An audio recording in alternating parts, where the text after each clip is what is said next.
C'est un rêve vieux comme le monde, un fantasme qui n'était pas censé se réaliser un jour.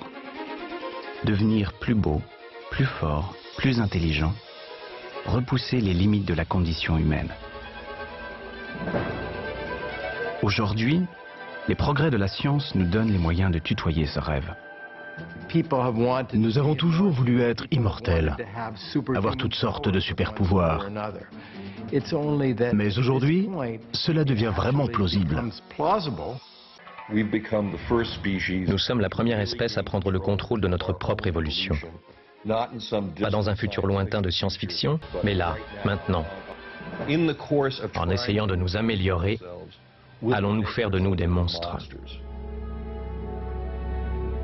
Voyage à la recherche de cet homme du futur, hybride mi-homme, mi-machine, humain génétiquement modifié, un homme presque parfait.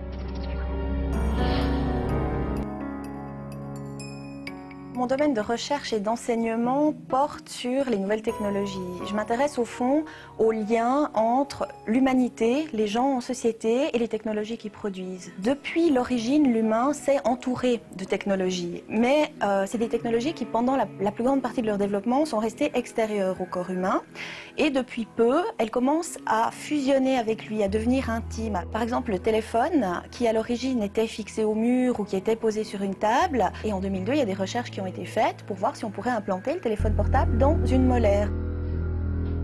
Est-il souhaitable de réaliser ce rêve vieux comme le monde de faire de nous des hommes parfaits? On ne peut pas refuser aux paralysés de marcher à nouveau, à des parents atteints de maladies rares d'avoir des enfants sains.